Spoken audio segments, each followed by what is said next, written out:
diberi kepada seorang lelaki berusia PhD atau dengar dan lihat hasilnya adalah lebih kurang sama dengan yang apabila diketahui oleh tentera matahari.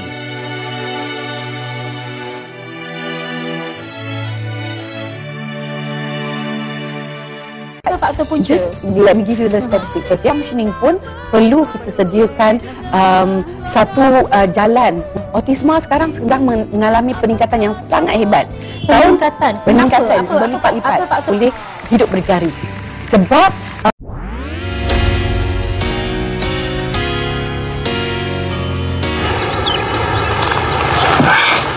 Katie and I are friends, Jace. Just stop picking fights with your friends. All three of them were big buddies all through high school. Katie and I are friends. Give anything to take it back. Well, then stop pushing her.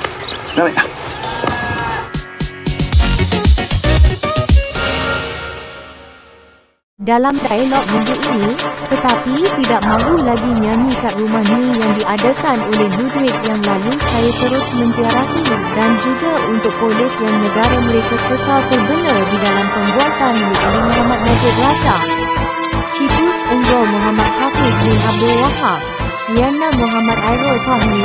Saksikan dialog Rabu ini jam 9.30 malam di TV1. Kapan sukan minggu ini? Gila seks dengan menggunakan kalimah sukan Olimpik hampir berjaya direalisasikan dalam keadaan tidak boleh dinafikan banyak disumbangkan kepada dengan baik sekali bola sepak dengan tetapi saya membuat satui mereka?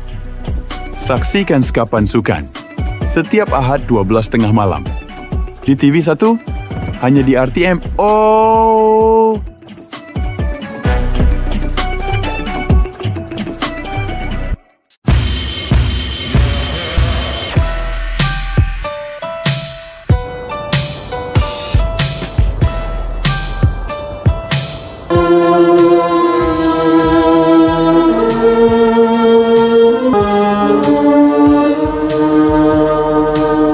Dalam saksikan Cempak Biru Sabtu 9 malam Panggung 1 hanya di TV1. Tetapi anda juga tidak dapat dielakkan. Kami ingin mengucapkan drama. Kami juga menyediakan pinjaman berlandaskan syariat Nabi Ibrahim. Kehidupan. Program yang dianjurkan untuk menjadi. Dalam saksikan Opa setiap Jumaat jam 9 malam hanya di TV1.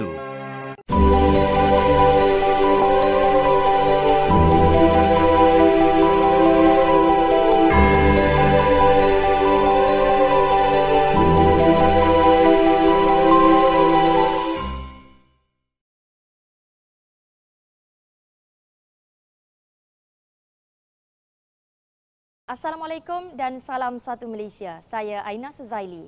Bersua lagi dalam Galeri Nasional edisi Jumaat 28 Januari 2011.